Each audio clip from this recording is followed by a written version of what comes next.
Den Ton bestimmt dabei, neben dem Präsidentenpaar, ein fiktiver Familienclan aus Denver, in dem sich aller Glanz und alle Bosheit dieser Welt vereinigen, die Carringtons.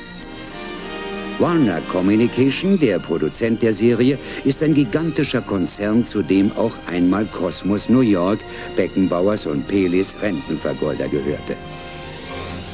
Die Stars kommen zur Arbeit pünktlich wie die Kumpels zur Schicht. Joan Forsythe alias Carrington im schwarzen Porsche.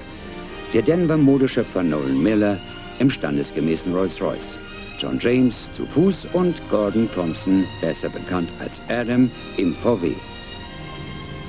Lassen Sie sich an die Hand nehmen von Frances Schönberger und folgen Sie ihr hinter die Kulissen der Ateliers 3, 4 und 5 Warner Hollywood Studios, wo hinter ein paar Quadratmetern bemalter Leinwand, Lattengerüsten und unter dem gleißenden Licht der Scheinwerfer die Carringtons wirklich zu Hause sind.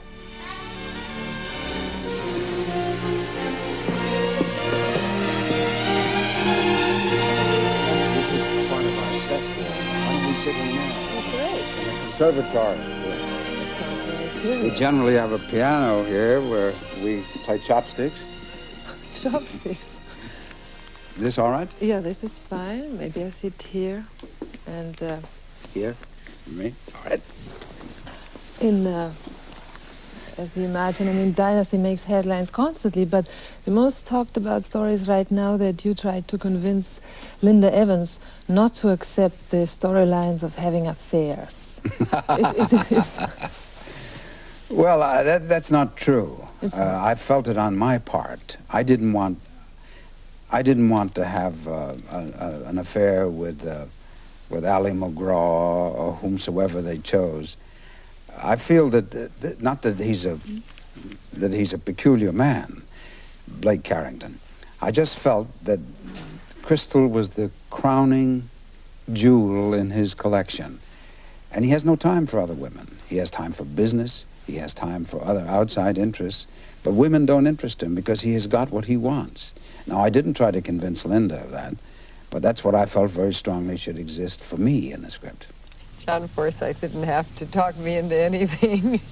He's very dear. I don't think that either John or I felt that it would be a good idea for either of us to have an affair on the show, because Blake and Crystal love each other. They're devoted to each other. They've been faithful to each other, and I feel that the audience would like them to continue to be. So we never intended to be unfaithful. Are there ever moments where you wish you could switch roles and with Linda Evans and just wish to be everybody's darling? Not really. It's never concerned me that much being liked by everybody.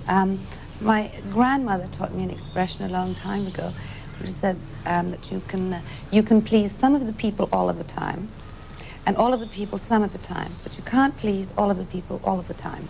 And I think that's absolutely true. For however many people who think that a particular character in something is wonderful or the most angelic person that ever lived, there will always be a few people that don't like angelic people. There will always be people who like people who are who've got a bit more guts and a bit more strength, and they might not be as nice, but they appeal to a certain side. Nobody just loves everybody, except Princess Diana. You are the angel of the Carrington clan. How do you see yourself? How do you feel about yourself? Well, I think that's quite a reputation to live up to. I think that I'm very happy being me. I like my life. And I certainly could not live up to everyone's expectations of all these glorious words that you're saying, but I feel very comfortable being myself, the real Linda Evans, the person that's here, not just the actress, but the woman. So gibt es denn privat zwischen den beiden Hauptdarstellerinnen nicht die geringsten Probleme, auch wenn in der Serie zwischen ihnen die Fetzen fliegen. Die Stimmung ist gut am Drehort, aber in den Seelen dieser beiden, die die berühmte Carrington-Treppe herunterkommen, muss es tiefschwarz aussehen. Die Autorin der Serie, das Ehepaar Pollock, schreibt all die köstlichen Bosheiten, die höllischen Intrigen und legt sie den Stars in den Mund. Well, Francis, I'm very angelic. She's the evil one in the family. Well, I was going to let him have the first word, but not too much of it. You see, the truth of the matter is, he's told you the truth. I am really as rotten in my soul as Alexis. The only problem is I'm a coward, so I dream up the awful things. Instead of doing them to Bob, I said, oh, I'll let Alexis do that to Blake. I see. And what about the kindness and decency of Linda Evans? Where does this come from? Well, as I said, I'm the angelic one in the family. Don't you see his halo? Yes. I see. Is that the kind of wife you would like, and not like an Alexis? No, actually, no. I find that it's kind of stimulating to be married to Alexis. I imagine. The cowardly Alexis, you understand. Yeah. What do you mean by that?